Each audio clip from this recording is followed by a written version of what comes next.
And we're rolling. All right. What's up, man? Not a whole lot. Just chilling. It's good to have you over, man. Yeah. It's good to see you again, bro. Been too long. Too long.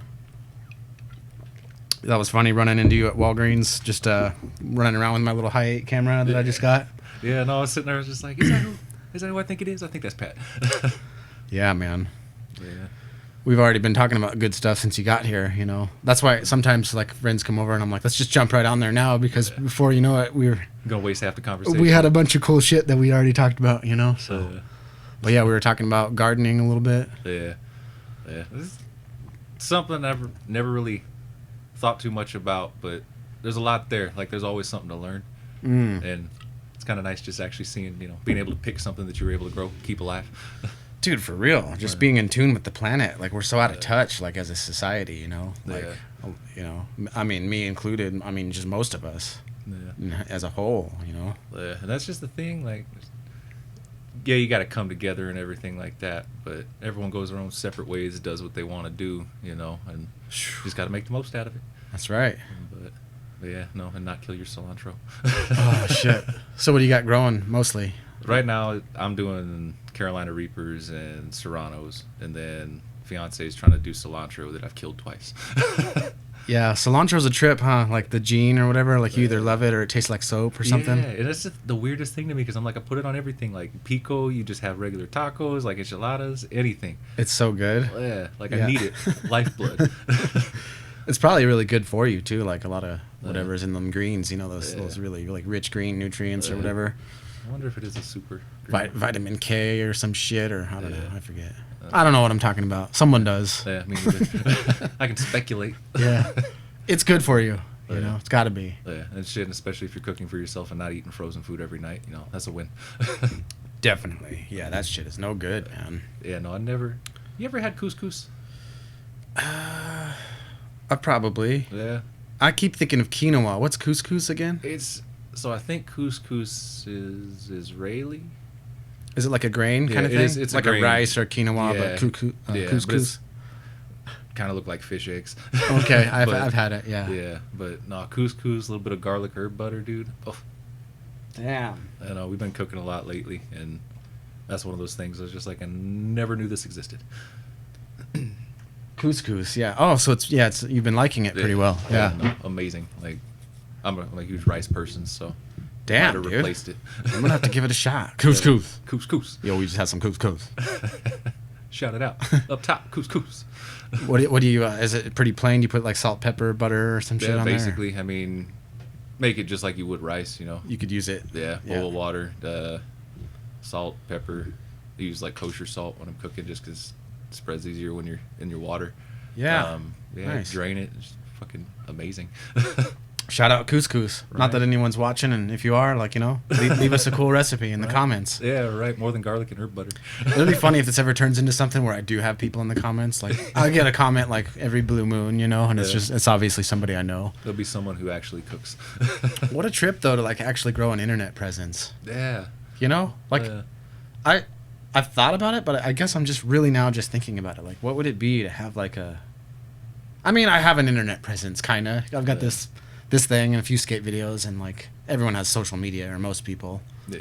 And I'm not on there a whole lot. I just kind of use it to help share anything I'm working on, like this, for instance. Yeah, just shout out and. So I kind of rely on it in a way to like spread my little miniature ideas in Pat's world or whatever. Yeah, well, but just imagine to have like an internet presence where it's like a fuckload of people. I know, and it's just, you know, crazy because, you know, when you think about it, when we were kids, home videos, radio, like actually going to see like local shows, like that was the only way. And now you can, any Joe Blow can, you know, go on YouTube and just click, I'm on YouTube, I'm on the internet, and anyone can find it. Like, wow. And the amount of people that just gravitate towards it over the dumbest shit. Like, dude. And you get connected to those people. Yeah. Like some of them, you know, like some of those, not quote YouTubers, but people, content creators, whatever you want to call them, people that you continuously watch their stuff. It's like you know, some of them I'm like really down for. I'm like, I love these people, like in a way, you know. I mean, I don't personally know them, but I love what they do, and it's just like there's a deep respect for them. You know, you get like a glimpse into their personal life, and you're just like, you feel like you do know them. Yeah. And there also comes the issue with oversharing. True. Yeah. And there's so many good channels, man. Like recording stuff, like Glenn Fricker from Spectre Sound Studios. Yeah. That dude's fucking funny, and No, it just whatever you're into, you know. Like there's this minimalist guy that's really cool, makes videos, like Matt Diavella. He's pretty cool. He makes this funny ass coffee video about like talking shit about a Keurig and how to make real coffee, you know. But it's kind of pretentious and it's intentional, but like he's just a good filmmaker. Yeah. You know, and then skate videos and just whatever news or podcasts. It's just good shit, man. Yeah. And that's just the thing. Like it's one of those things you can see the love. You know, when you run into a good one, because it may not just be a good video, it could also be, you know, how it was shot. You're just like, man, that's a sick ass angle. Like, how did he even think of that? Like most people would just do it straight across, film it. Like, exactly. You know, but it's just, creative aspect. I love it. It's very creative. Yeah, it's like, man, some people are so talented, you know, like really goddamn talented. Yeah. Let's what was that one? There was something around the time the Olympics were coming out. It may have been one of them cup stacking things, but it was one of them TikTok ones that like a challenge, TikTok challenge or some shit. It was just like it was like them old ones where they build the cups up and then just like close them all in on each other into like 2 stacks. But did something fucking crazy with it. I can't remember. I'm gonna have to find it and show you. Dude, it's amazing. Almost everything you can think of, like there's somebody's just exploiting it to its fullest potential. My brother and I, we were talking about going caving again. We went caving when we were real little kids with our dads. And he went a couple of times. He's older than me, so he went like once or twice before me, and then I went. I was super little, like at the time, so I don't even hardly remember it much anyway, because I was like 7 or something. You know, he was like 12. But caving. Okay, yeah. So in this cave, there's a cave in Tucson or like Arizona, out somewhere in the outskirts of Tucson, called Cave of the Bells. Okay. And like you can go like downtown to the city and like get this key to the Cave of the Bells. You have to like, I don't know if you rent it. There's always a fee. You know, there's got to be a fee. Yeah, they don't just hand it out. So you go and pay to basically have access to Cave of the Bells, and then you can go and unlock it, and then you lock yourself on the inside too, like so that way no one can just because it's kind of somewhat sacred, not like super sacred, but you just don't want a bunch of idiots out there, or like someone could get stuck in there and get lost, or I mean, that shit kind of scares me a little bit, like going underground. That's gnarly. Yeah, and especially like you're by yourself, and all of a sudden like your light just runs out. Like what you gonna do? Just feel around in the dark? Oh, like where it's so dark you literally can't even see your hand in front of your face. Like that's scary shit. Yeah, because it's like you can't see nothing. Where you're gonna trip and fall down some. So the reason I brought up caving though is the whole YouTube thing and just someone exploiting a whole entire world of stuff. My brother and I were looking. He was showing me some videos about repelling. Okay. Because in this cave you have to rappel a short ways down, just a little bit. It's not like a gnarly rappel. It's like probably, I don't know, 10, 12, 15 feet or something, or 20 feet. Long enough to kill you. Yeah. I don't know. But it's definitely no like 80 feet or 100 feet, nothing like that. But my brother, we also did some rappelling a long time ago. Again, mostly him, not me, but went rappelling maybe once or twice. And then we rappelled when we went to Cave of the Bells when we were little kids. But my brother's all like getting geared up, kind of like, or thinking about what kind of gear we're going to need. And most of it's pretty basic, but it's just interesting. But anyway, there's some YouTube channels where this dude tests carabiners and rope, and he does it with like pistons. Yeah. Where like he'll lock 2 carabiners together and then like basically see which one breaks at however many like horsepower. There's a measurement. Damn it, I can't remember what it's called, but it's like a specific weight measurement or breakage or whatever. Force? I forget what it is. Yeah.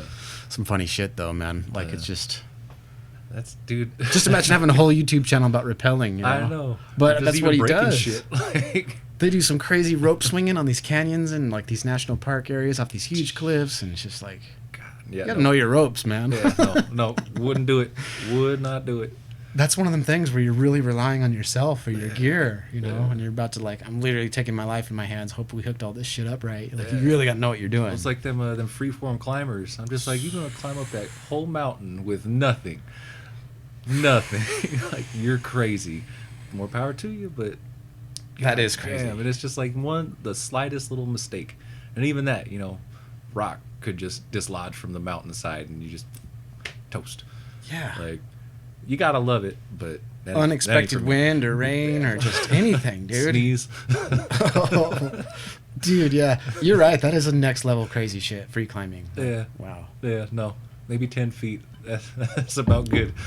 There was a Joe Rogan post on Instagram where he was like, "Fuck everything about this," was his quote, his caption, and it's like these dudes just scaling these glass windows, like, and it just the camera's panning like a drone or something, and it just shows them way out on these like buildings, just scaling it, and then there's just city in the background. Like, you just see the scale of how high they really are, and they're just out there with nothing. Just like scaling the sides of these skyscrapers, and you're like, what are you guys doing out there, man? You really got to clean that window, Fred. What the hell are y'all doing? Yeah, no. I don't know. And especially like caving too, because I've been to Carlsbad once, and then there's this one in Colorado, Cave of the Four Winds. I think so, or it sounds Four Winds, something like that.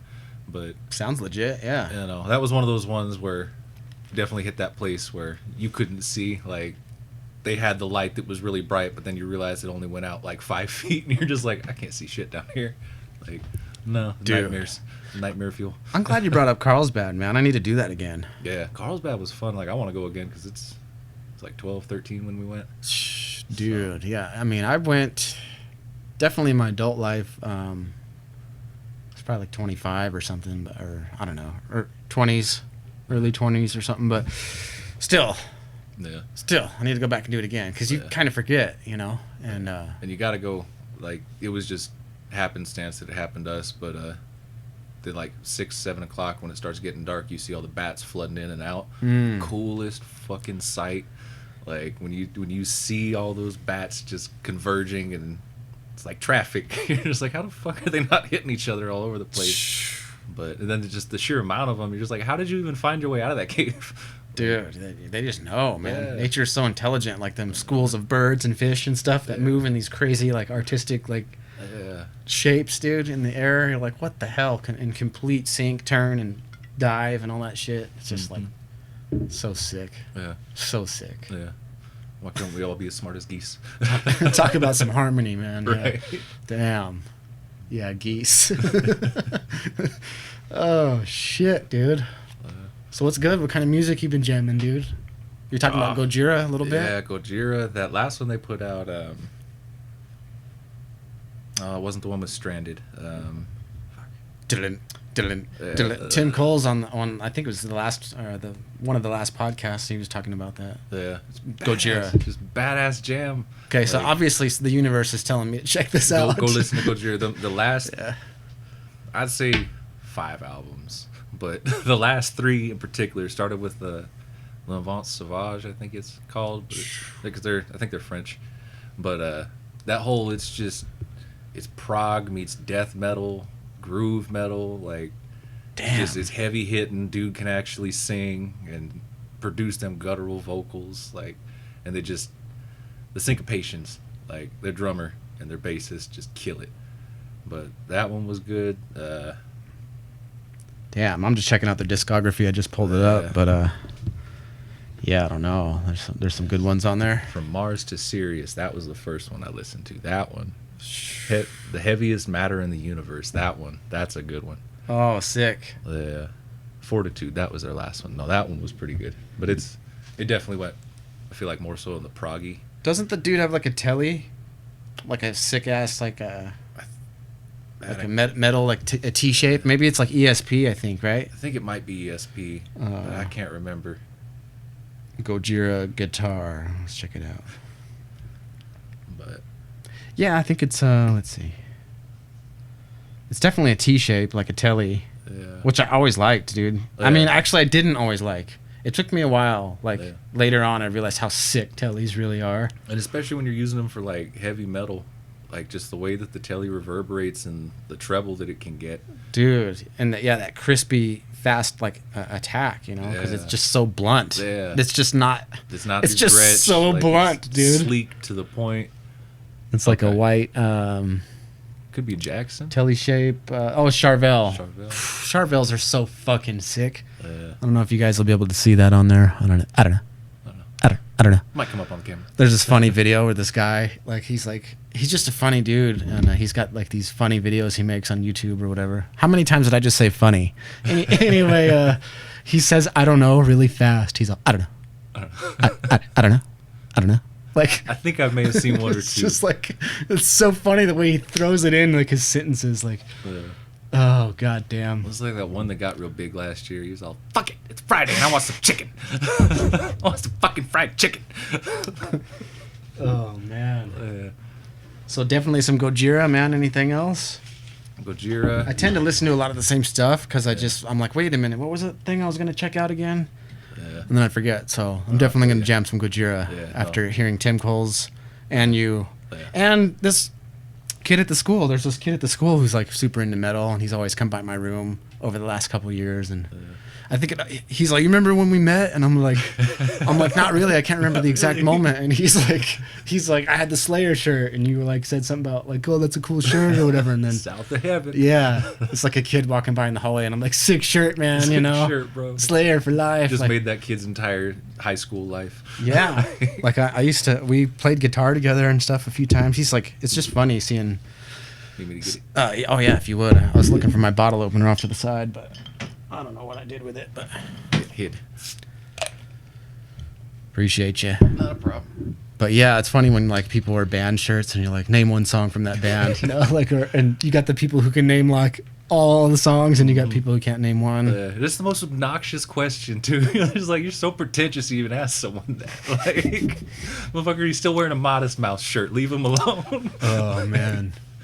But yeah, no, Gojira is awesome. Still love me some Killingswitch.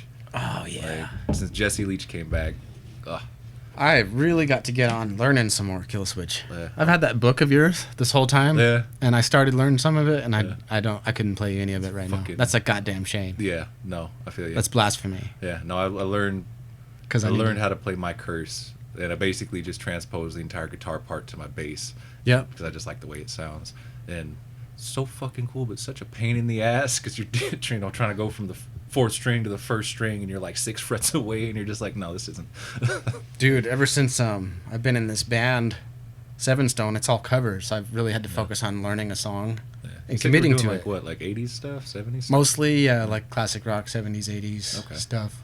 Some of it branches out a little bit later or something, but it's pretty like still in the same vein. Yeah, same vein for the most part. We do some fun off the wall kind of stuff too. Yeah. Got to do that Eric Clapton song. It's in the way that you use it. Oh yeah. Love that one. Yeah, you know, it's everyone's got to be on par with like wanting to do it, you know, whatever it happens to be. And sometimes I'll pitch a song that I think would be sick as shit. I don't really, because I'm kind of new. I still feel like I'm just happy to be here. I'm not trying to like. I'm not trying to wedge myself. You know, a lot of other areas in my life I wedge myself in my own world. So with them, I'm just trying to be a little more passive and just like, take it as, you know. Yeah, let's just do it. I'm so open minded to just try whatever, you know. It's gonna help my playing no matter what. But that's why I bring it up.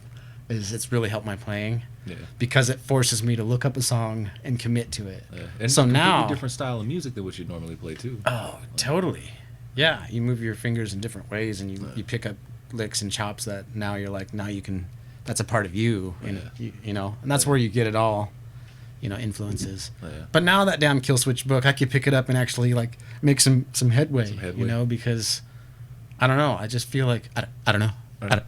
I feel like I could like learn it a lot quicker now. Yeah. Not that I'm better. Like I'm better at guitar now, but it's not as hard for me to sit down and learn a tab book. Okay. Or like, you know, look at a tab book and really try to learn the song and emulate it. Before, I'd get a little ways into it, and then like the numbers would get lost on me, and then I'd be like, fuck this, I'm just gonna play. And that's why I always just made up my own shit for the longest time. Yeah, and see, that's why like with like a lot of those tab books, like when I want to learn music, that's normally still what I do, but I take it and I section it off. So, you know, if it's like a 4-minute song, bridge, 2 verses, chorus, like block it off like 30 seconds to 45 seconds. You do the intro, then get up to the first chorus, learn that, then section that whole chorus repeat. out. So then you can, that carries on again. So then you can slowly build onto the song as you go through. So that way you can finally, when you hit the end, play through it all at once. There you go. And for me, that just, was the easiest way to do it. Because if I try to learn the entire song, it's, fuck it, gotta rewind it again. Messed up 10 seconds in, Right. Like, yes. I also heard some stuff like if you learn something and then forget it and then relearn it and kind of like right when you're about to, you almost forget it and then you relearn it. Like there's something beneficial to relearning it. Yes. Because you're like, your brain is like, okay, he keeps going back to this. Yeah. Like obviously we need to put this in long term. Yeah.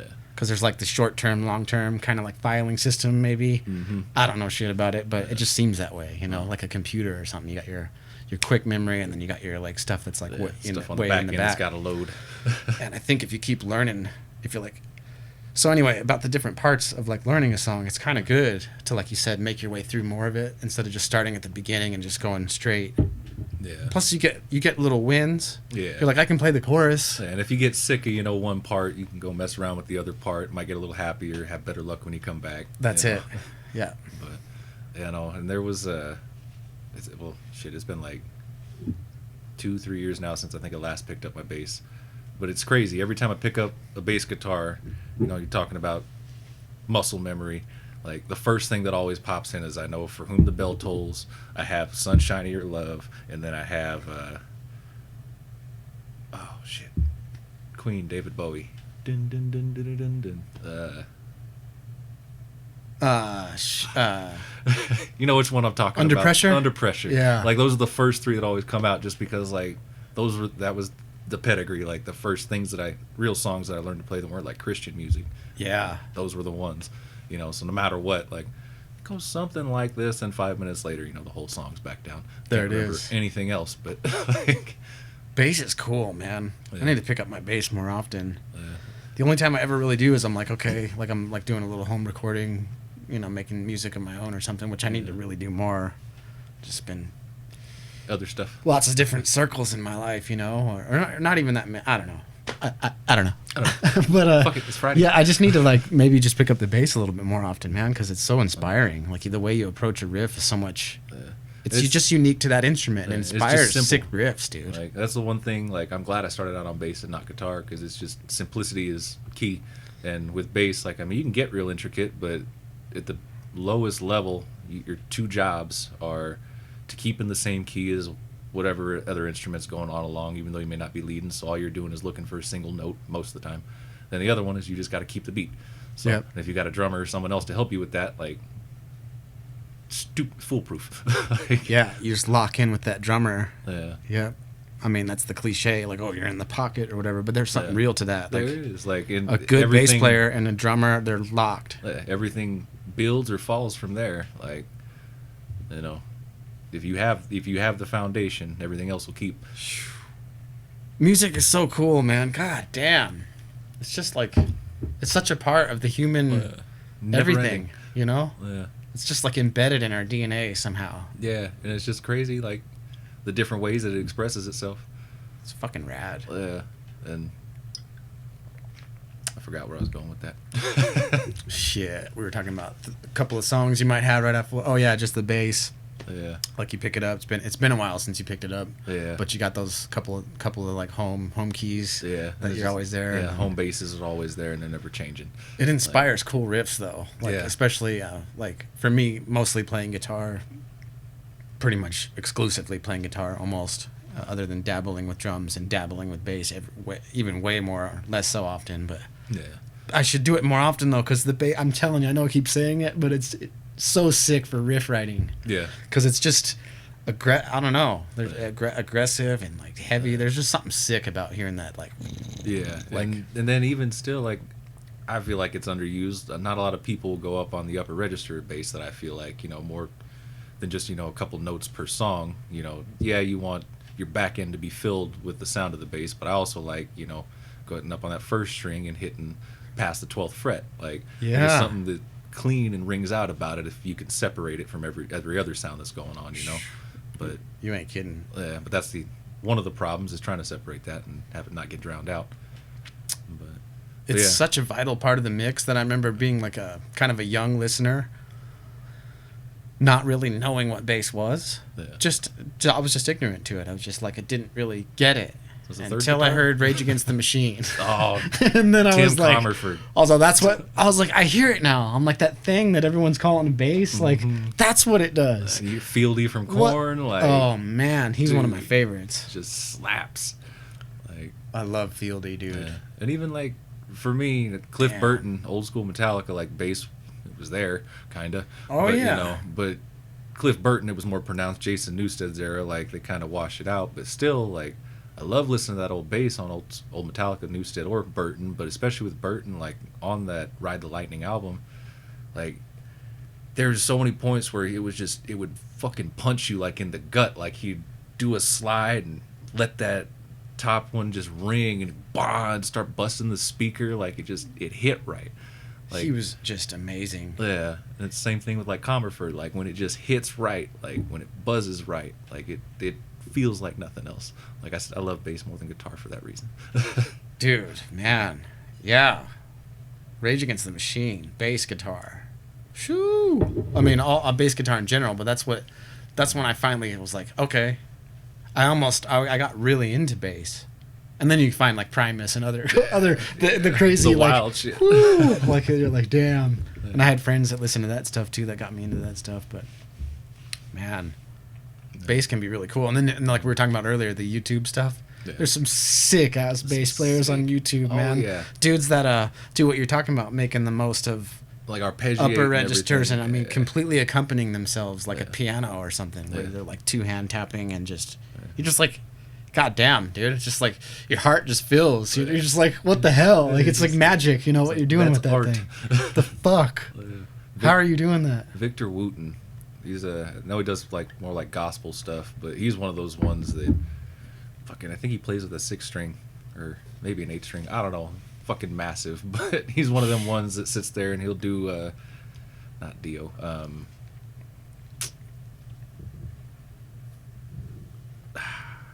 It's not Van Halen. It's another one that'll come to me. But back in the 80s, he was one of them ones that would always just be like finger tapping the fretboard like he never actually strummed. He just always fucking arpeggiating everything and just finger tapping. It's just like, it's insane. Like, yeah, it's insane. You're playing the piano and the bass at the same time, and then you're tuning like, in the middle of it. Like, no.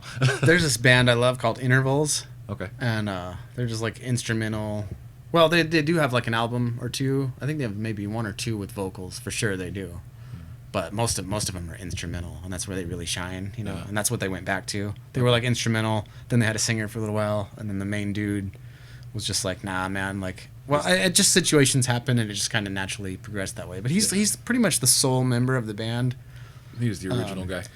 And then he has just other guys that he co-writes with and that tour with him and stuff. But he's like he's the band pretty much. Okay. But he's an amazing guitarist. Yeah.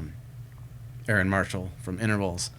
But the bass players and drummers and stuff, the guys they have on the records and the bass player who like tours with them and stuff, it's like going back to that.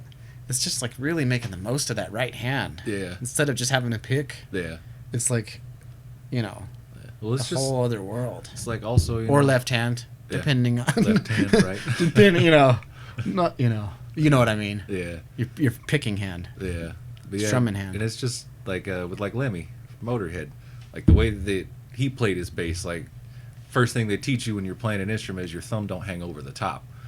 The only fucking thing that man did is his thumb was always hit those top two chords, you know, and everything else, and you create that driving sound because of it. It's a huge advantage. Yeah. I mean, you just get that much more real estate from your hand, and you're. I mean, if you can make that stretch, but yeah, and also it's helpful to be able to use it for mute. Yeah. And that's and you can hit more notes, like you can produce more sound, and like you can create a wall. Like, I love it. And just seeing how people experiment with it, like I've always loved when people play like guitars and basses with like violin bows, like sick, and everything. Like that's still just one of the coolest fucking things to me. I'm just like, why would you do that? But all right, like it's badass, dude. Yeah, it's just like, here's what's possible. Yeah, you know, it's sick. It's like your imagination, man. That's the limit. Like, damn, you can do anything. That is good shit, man. Yeah. I had a thought just now and it's gone. It's gone. It was something about bass or something. Damn it! Oh, the bass. It was a good one too, but oh well. There are lots of good ones. Yeah. Shit. Yeah. Back to new music. That new Kendrick Lamar album came out today. Dude. That one hits. It's today. Yeah, today. I just like woke up and seen it, and I was just like, oh shit, that's cool. All right. Then I guess also looking at it, My Chemical Romance came out with a new song for like the first time in 8 years. Oh shit. Never been my thing, but you know, it's cool. Right on. It sounded all right. But that new Kendrick Lamar, man, because he's been off since like what 2017. I think that was his last like release. Damn. But and for being that big, like you don't take 5 years in between an album. Nonetheless, come back with. I think they classified it as a double album, but it's only like 18 tracks between the two. But it's one thing I love about the format of an album is, you know, you get to tell that story like from front to end. And with rap, like a lot of times, like you ain't fucking there for that. You're there for the bangers, like the club songs, the homie songs, the ones like with that. The sick hook that are gonna be on the radio and shit. Yeah. And with this one, like it tells that story. Like it's, if you ever listen to his first like actual one, The Good Kid, Mad City, like it tells the story of his younger life. And this one goes into some real territory, like in the past like 2-3 years that he's been off, like dealing with I guess his auntie or something. I think it said his auntie like transitioned, you know, right, being trans, and you know what he was saying to people, like how he grew up, and like actually telling a story through his music. And first like 2 songs I was sitting there, I was like, man, I think he got a little preachy. Like, right, this ain't that great. Then like the 4th song, I think Die Hard, fucking kicks in, man. And from that point on, I was just like, this is not just a badass rap album, like this is a fucking piece of art, bro. I think, like, yeah. No, you've got a point. I don't know if you want this other one, but I noticed you were dry over there, so I just wanted to offer it to you. Fuck it. Why not? I appreciate it. Yeah. I know I said no originally. Yeah, I don't want to be that guy, but we only have a 6er, so I mean, we'll cap. That's for sure. You're good. I appreciate it. A 6er? What is this? 6th grade? No, I'm just kidding. I'm just kidding. One for each pussy. Oh man. Oh yeah. No, but I think you have a point. We need to look past that surface level of like, you know, sometimes you might hear, there's so many things in my life where I'm like, I didn't give them a chance the first time around. I was like, yeah, I don't know about that or whatever, and it just wasn't my thing, whatever. Yeah. And then you end up hearing it later, or not just music, but just interests. Yeah. Whatever. It could be foods, a clothing style, movies, anything. The first time around, you're like, I don't get that, you know. Yeah. Like there was these shoes back in the day. They're Ipath Cats. There's a brand called Ipath. All the old skate heads will know what it is. But they had like these Jarrasta like type shoes, hemp shoes, and like forward thinking environmental stuff. Even way back then. Now it's like cliche, not cliche, but it's kind of like it's kind of trendy to be eco friendly now. But back then it was like they were like grassroots. Yeah, like fucking out of left field, like ain't no one. Dreadlock homies. A couple of dudes on the team had like dreadlocks. But it was a footwear brand for skateboarding. Okay. And you know, skateboarding, footwear, it's your first point of contact. Yeah. It's a big deal in the skate world. Yeah. It's like speaks volumes, you know, to that community, like shoes, just like basketball players or something. Yeah. But they had these Ipath Cats, and they were like kind of like moccasin looking, no laces, and I was just like, I saw them in the skate catalog as a kid, and I just didn't get it. I'm like, who the fuck would skate those? All right, and Dad. Like, yeah, like I just like, it doesn't make any sense to me, you know. And then like years went by, and I actually saw a pair of them in real life, and I was all, dude, those are fucking sick. Right. They're so sick. And then like, yeah, and then one of my homies had some cats back in the day, a couple of them, and I was just like, those are like fucking cool, you know. Yeah. But you got to give things a second chance, you know. Yeah. So like, when you're talking about Kendrick Lamar and like, you know, a rap album or anybody, like sometimes you just like, you hear something and you're like, oh, it's the new whatever, and you don't. Yeah. Doesn't sound different, you know. Yeah. Or it sounds too different. Like, but if you really go back to it again later, you're like, no, this person's telling a story through like their own creativity, and that's just like interesting. Yeah, and that was one of those things. Like, I never really was a Linkin Park fan. You were actually the one that got me into them, because I remember you lent me. It was a 311 CD, and I think it was like mixed with like Linkin Park. No shit. Yeah, and it was like the second album, and like the way that Mike Shinoda, because I think he produced most of it, and I know they had a second producer, but like the way that they frame their albums, like each song flows into the next, like they can go into a completely different like talk, like they don't have to be talking about the same things, but it all worked cohesively. Like there wasn't anything that was out of place when you're listening to that record front to back. Right. And that in and of itself, like, is an art building an album, because I mean, you look at, you know, how an album should be. Like, personally, the first song should be a banger. Like, you either gotta start off as hard as you're gonna fucking go all album, or you need to start off low and you need to increase the build. Right. And from there, you know, your second song carry the momentum. Third, maybe fourth song, you start to slow it down. Then you got to breathe some life back into it. Like, you got to keep people interested. Right. And it's an art to it. Like, and I love listening to music that, you know, does that. It's not just 12 songs that they recorded over a 4-month period that were just slammed together in any specific order. Right. Like, you know, there's a narrative. There's it was going someplace. It was explaining something. Like, nice. It's one of the coolest things. Like, the piece as a whole. Yeah. The big picture. The good quotes, like the whole is greater than the sum of its parts. Yeah. And you're like, that's cool, you know, because this thing's that, not that one's that, but all of them together is this. Yeah. And you're like, whoa, I wasn't even paying attention to that, you know, I was just all stuck on these little things, you know. Yeah. But when you look at the bigger picture, you're like, damn. And then plus time, you add time to it. Yeah. And man, some shit is just game changing. I was taking my girlfriend through the Tool journey, or my fiance rather, and I was just like, she brought up the Fibonacci sequence, and I just like looked at her last, and I was like, hold up, talking about the Fibonacci sequence, what do you know about Tool? And she was just like, what the fuck are you talking about? I was like, they wrote this entire song in the Fibonacci sequence. And then I just picked up Lateralis and showed her the entire album art and everything, like, went on some hour diatribe on fucking, you know, what the album front to back. I'm just like, it's amazing. She's like, I didn't ask for any of this. Like, but you know, it's cool when you nerd out over shit like that. It's amazing, dude. It's amazing. Yeah, and especially when you're dealing with like that level of awesome. Have you seen Tool's last album, like the physical? Fear Inoculum? Yeah. Is there like a, you talking like the vinyl or the disc, or just the CD? The whole package, like inserts, because I haven't. Everyone's different. I'll have to bring it by. My friend, there was like 4 different versions you can get. Like the special editions are like $60 a piece. He got all 4 of them, and then plus another one. They gave the extra one to me, but you know, they have I forget the dude who does all the art, but they have Alex Gray.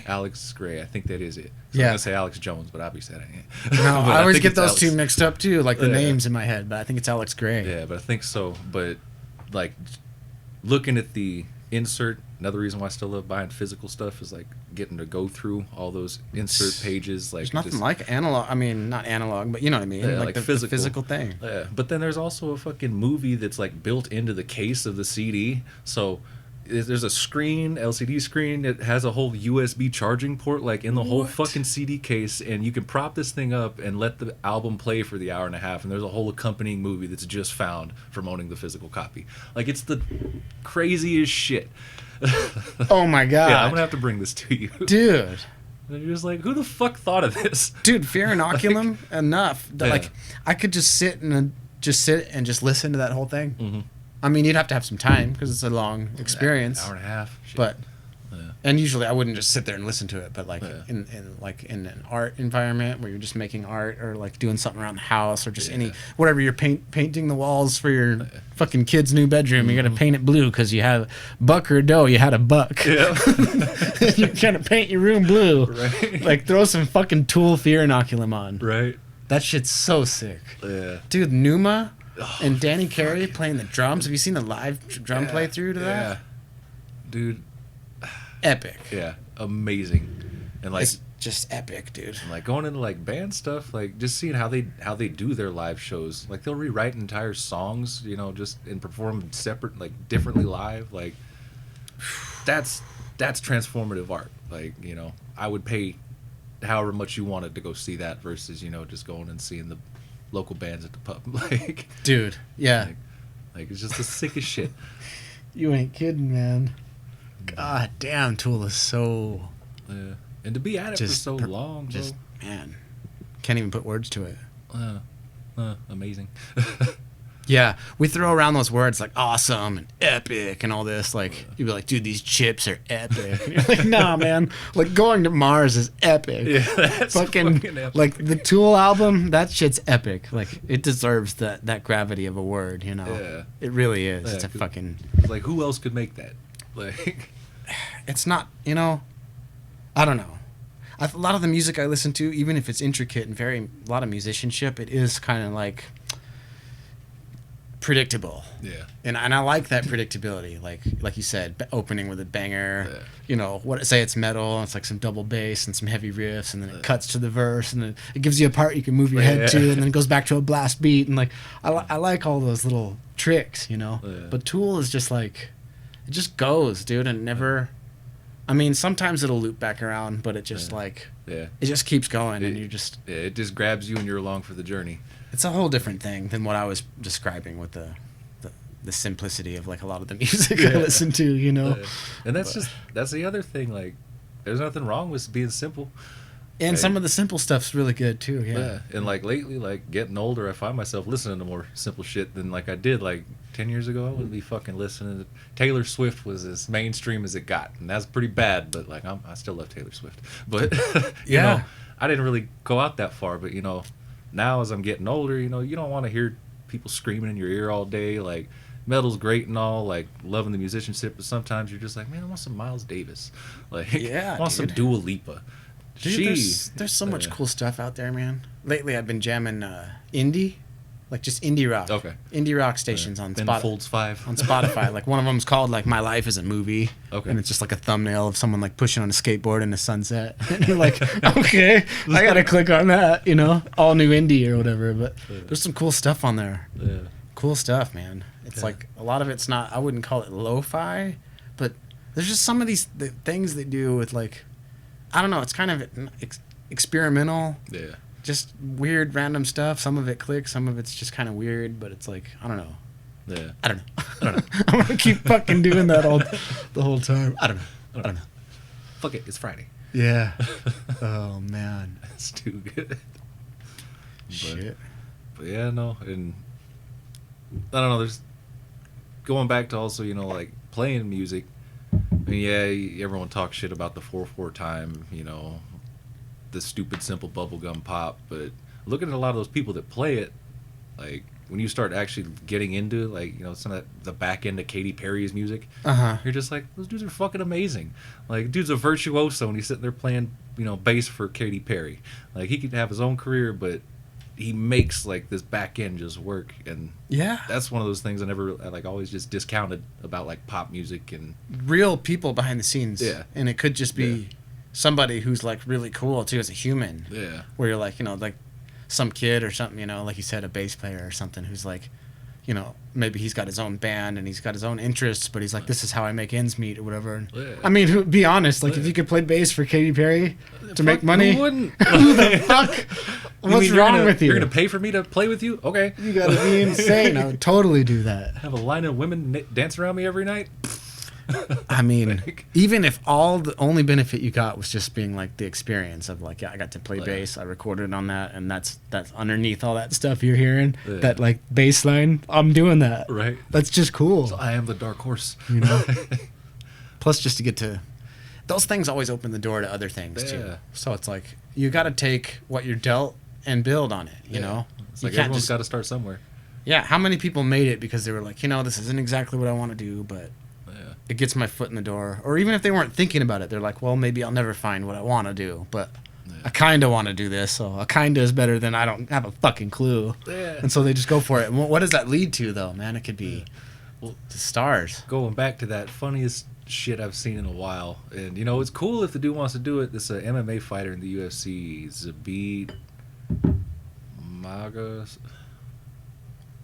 Zabit something. He's been a professional fighter for a long ass time. Well, he wants to retire so he can go be a doctor now. And it's just like, there's some irony to that, like, for sure. But you're just like, not everyone wants to do the same shit all the time. Yeah. And, you know, and the dude sounds like, just hearing him like reading the article, like he sounds like it is something that he wants to, you know, try. It's just like, you never know where it's going to lead you. Like, you start off completely, you know, left side of the field, and all of a sudden you're in the center. You're just like, how the fuck did I get here? Like, that is refreshing to just know, at the very least, no matter how radical the change is or when it is that you can. Yeah. You can just shift. You can just be like, you just got to be willing to. I'm just going to go this way. Yeah. I'm not going that way anymore. Yeah. Or like, I've spent too much time in this. Now I'm just doing, and maybe that dude who wants to be a doctor, it's like a lot of those MMA dudes are smart, Yeah. like with nutrition and fitness and like tactical things and mental training too. Because like you got to be sharp. You can't be stupid. No, Like, and you got to be centered to like put yourself in that space. Yeah, definitely a little crazy mixed in there too, but ain't everybody. Because it'll weed out people that aren't serious. Just the training, just the drills. Yeah. Everyone's got Mike Tyson. Everyone's got a plan until you get punched in the mouth. Ooh, yeah.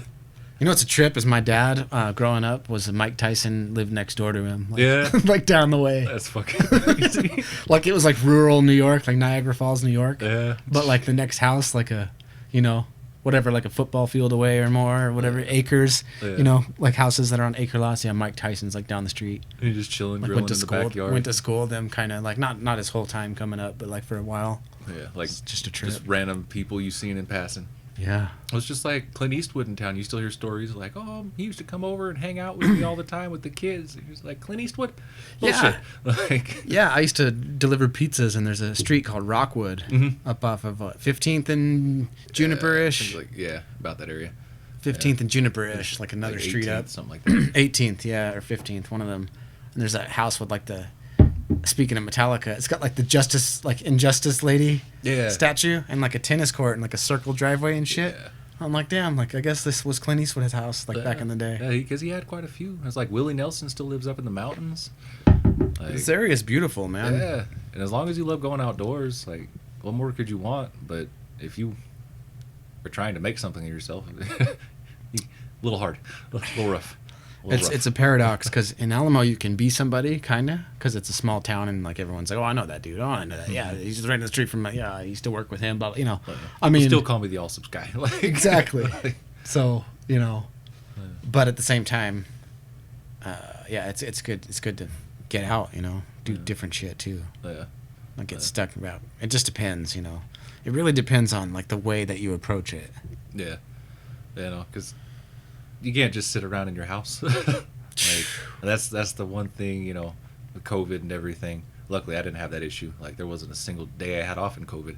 Yeah, you were one of the essential ones. Yeah. And it was one of those, like we were talking about, just things happened. I just started that job like a month before all that happened. And I'm pretty sure I got COVID like the week that I started the job because I was out for like a week and a half and felt like dog shit. They told me I was fine when I went to the hospital, but came back and was fine. But, talking to like some of my friends and stuff that they were going outdoors, their jobs were outdoors. Now they're being confined to their house, seeing them going into depression. It's just like, it's a motherfucker. Like when you're used to something and then you're told, and you get confined to having to do the opposite, and then you get stuck in that rut and you don't want to go back to doing what you're doing, and it's just an endless spiral, and you keep spiraling into that depression. It's just like, well, you got to make a change at some point. Like, yep, you got to go out. And you're right. Go if you're getting lost within, you got to go out. Yeah. And otherwise, you do crack. Yeah, you got to get the fuck out of your own head. Yeah. And a good way to do that is just get in your body. Yeah.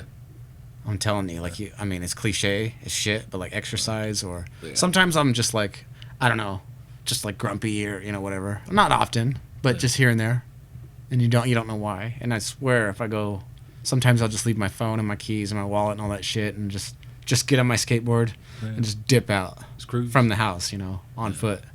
And every time I come back, being like, dude, that's why. Like you need to do this more often, and you know how good you feel right now. Like just keep doing this. What's wrong with you? And I swear, it's always the answer. And it doesn't matter what tricks I do, or I don't know. Or even if you're just not like I'm going out sights, I'm just cruising, and of course I'll do a little ollie up the curb and a little manual across the thing or whatever. But it's like just skateboarding through the streets with the skies and the clouds, and I'm like, even though I can skate inside here, and you're like, oh, that dude, he can skate inside whenever he wants, but even that, you're like, you gotta get out in the world, man, and just breathe in the air out there. Yeah, because the problem with what you see that's around you every day is you're living in it. Like, it is the same. Like, there's nothing new in here versus what's out there. Right. Like, out there is always stimulus. Always changing. Yeah. And that's one of the things, like, I didn't drive for the longest time, didn't have a license, but, you know, when we finally moved out to Walker and had to get my car, like, I had to drive, so I'm not walking anymore. Nice. And I fucking hate it. Like, I ain't about to walk from work to Walker, you know, take an hour and a half each day, coming back and forth, like, you know, about to do that, but I miss it, like, and mentally, I know I was in a better place when I was sitting there having to walk 45 minutes to go home at 1 o'clock in the morning because I got off work. But physically, then I felt like shit, you know, having to walk everywhere. Messes up your feet and everything like that, especially if you know. After you're on your feet for 8, 10, 12 hours, you were working long shifts too sometimes. Yeah, and then, you know, just it's not good for you in the long run. But mentally, like, I know I was in a lot better place because I was out there, like, no matter what was going on, I knew I was going to be pissed when I got home, I had 45 minutes to work it out. Like, dude, yeah, man, there's something about the walk home. Yeah. You know, I used to do that, like, even as a teenager and stuff, too. Even after I had a car, you know, or even, not even just as a teenager, but just sometimes I'd be out places and I'm just like, someone would be like, you know, you need a ride or whatever. And I'm like, nah, man, I'm good. You know, I'm good. Like, I recreationally, like, kind of chose to do this. Yeah. I used to take off, and one of the reasons was, like, drinking and stuff. I was like, well, I'm not going to drive later, you know. So if I was, like, you know, I can always walk. Younger days, kind of like right around 21 or maybe a little younger or a little older, whatever, partying somewhere around there. After high school, I'd be like skating around town, end up at a party, drink, you know, play beer pong and whatever, shenanigans till all hours of the night. And then like everyone's like getting winded down and I'm like, I'm just me and my skateboard. And I'm like, you know, at the top of the hill, like on 10th Street somewhere. And I'm just like, dude, just like throw my board down. I'm like, all right, later, y'all. It's all loud, you know, music or whatever. And like, people around, you know, party, and then like you're just like later, and then it's just quiet, dead Alamogordo streets at night. I mean, you think, I mean, you know, it's quiet as fuck out here at night. Yeah, and and then just the skateboard on the asphalt, dude, the cracks and stuff, and just tearing ass through the hood like at 3 a.m. Like it's, you know, that no echoes. One's awake, and the whole world is yours. It's like that's so sick. And no one's gonna talk shit, or even on foot or on a bicycle or what, any of it. Yeah, you know, that was. Walking home, the reason why I stopped walking home with headphones, you know, never really think about anyone walking up on you, and for me being 6'8", like, no one's gonna walk up on me at 2 o'clock in the goddamn morning while I'm walking, like dressed in all black. No, they're not gonna fuck with you. No. But this dude, I was walking home, it was behind Lowe's, and he got up on me. I didn't see him, but I was walking past an alley, and then I just seen something out the corner of my eye, and I was like, holy shit! And ripped him out of my head, and all I hear is, hey, bro, you got a place I could stay? No, man. It's fucking 3 o'clock in the morning. Like, no, I'm going home. Like, later. He's like, well, I got a place that, you know, you could stay. I just need you to help me get in. It's the house over there. You're trying to get me to do a B&E with them. And I'm just like, no. I was like, well, never walking with headphones again. But, you know, and after doing that, you can hear, like, especially, you know, walking, skateboarding, like, when you see that big pit bull or German Shepherd that's out, like, you know, to take a wide berth, but like when you ain't paying attention, that motherfucker gets up on you, like, lead to a lot of problems. Sure. That's what I was gonna say. I was like, luckily Alamo's pretty friendly and you don't have to worry about people too much. Like, not much. Mostly just the wildlife. But the dog, fucking dog, man, Yeah. There was out in Dunnigan. I used to live out in Dunnigan and be like dogs out there, man, riding your bike in the dark, and then all of a sudden, and you're like, oh fuck, I need to go faster. Oh, shit, better not be a dead end. Yeah. What were you gonna say? The one time, well, not the one time, but the worst time I got chased by a dog. I was walking to work at Allsup's on 16th Street, and I was passing the Potter's house, and there was this dude who had this fence across the street, this brick fence. It was like 4 or 5 foot tall, and he had 3 pit bulls. Oh, shit. And when they stood up, like, their heads were already over, so, you know, normally they were in their yard, it was cool, but about to cross the street, and then I see one in the parking lot, and I was just like, all right, well, I guess I can go down and go past the daycare and then walk around. And I see the other one on the other side of the street, and they start circling. And I was like, oh, fuck. Well, I got to run. So I waited till I seen my moment, booked it, and they started following. I made it like a block and a half, and I ran down this alley, and they was getting really close. And I was just like, I got to find a fence. And I found this fence. It was about 7-8 feet. And I jumped, made it over luckily, ate shit falling in the back of the yard, lift my head up just in time to see this fucking massive German Shepherd. And I was just like, damn. Out of the frying pan into the fire. Both of those fucking dogs jumped over after me, and I was like, God damn it. Like, well, of course you jumped that fucking fence. That German Shepherd kicked those fucking dogs' ass, bro. No way. Left me the fuck alone. They got back out, like, he fucked them up. And I'm just sitting there, like, in the corner, and he, like, looked at me. And he went and he sat back in his doghouse, and he was eyeballing me. And I was just like, you could be cool if I leave. Like, I fucking left. Every time I walked by that house afterwards, I was just like, man, if I got a treat, if I got some Slim Jims, you're getting it, motherfucker. Like, damn, that's gangster as fuck. It's just happenstance. Like, I had to choose that fucking yard. Like, but, you know, you never think about those things. And that's gangster. Yeah. That German Shepherd was just like, just you know, whoop that ass. he was like, it was going to be you, but then these dumb motherfuckers tried to come over here. Right? You're the reason you're here to begin with. Like, all right, it's on. Yeah. But exactly. yeah, you never know how it's going to play out. That's cool, man. When like a prestigious being, a higher being just handles it. Yeah. Like the pit bulls represented the archetype of the villain. Yeah. You know, and you were like the innocent guy who's going to be like taken advantage of or whatever. And then like the German Shepherd's like the hero, like that you didn't even know was there. Yeah, just modern day like, dude. He's just like, y'all fuck you up. You come in my yard, Right. bitch. I gotta be up in 4 hours to deal with them goddamn kids.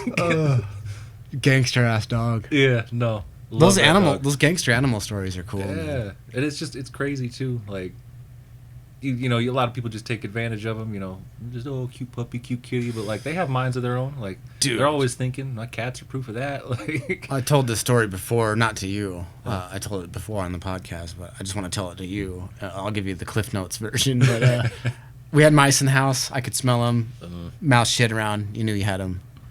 We've had traps. We've done different things. But there was a cat here for a short period of time when we kind of first got here, within the first like year or something. Name was Petey. Yeah. And he's an outdoor cat, kind of mangy and kind of dirty. So I didn't want him in the house on my stuff because I don't know what he's carrying around and whatever. Yeah. But like one time I was like, I'm just gonna give the whole cat theory a shot and just let him come in the house. And I was like, you know why I'm letting you in here, right? I told him, I was like, you smell him. I was like, I smell him. You smell him. I was like, bring me that mouse or whatever. I was like, or I just said, get that mouse. Like out loud, verbally and consciously to the cat. I was like, just get that mouse. And that's the whole reason I let him in. Yeah. And then the next morning there was a mouse head on the rug and nothing else. No body, no blood, nothing. That motherfucker just like straight up like executed the mouse and just left his head for me. And I'm like, is this fiction? Well, this like, is what you get for not paying your taxes. I feel like a liar right now. Like I'm making that up. Yeah. But I'm like, no, that really legitimately happened. Like I'm not making that up. And you're just like, it's like the dog story. Like it sounds made up. Yeah. Well, these 3 pit bulls like fucking circled me trying to cross the street. I barely got away. Barely get away. I hopped over the yard, man, and there was this German Shepherd, bro. And I swear, like, this German Shepherd fucked those dogs up. And it just sounds like made up. Right, and he gave me a bone afterwards. Like, it really happened, though. And you're like, what the hell? You're just sitting there all night. I remember when I got to work, they're bitching at me because I'm like 30 minutes late, and I was just all, eat dick. Like, you don't know what I just went through. You're like, dude, you're like I made it here at all. I was about to be fucking, whatever, dog food, dog chow. Right? Yeah, no, and it's just... That's good animals, shit. man. Animals, like, I'm still a firm believer, like, they can sense. They got a good understanding of people, like, good animals. You know, and they can sense, like... They do. You know, you're not here to mess me up. You know? They know. Yeah. They know your intent. Yeah. It was, like, the weirdest thing, like, that... my lizard, like, you never think a lizard has any thoughts running through his mind until you own one. And he's yelling at you because he's like, give me more roaches. Yeah. Like, you only gave me 3. I know there was a fat one in that box. Like, it was just like some of the looks that thing, like, just walking by and I see him. I just be like, what the fuck you looking at me like that for, Amal?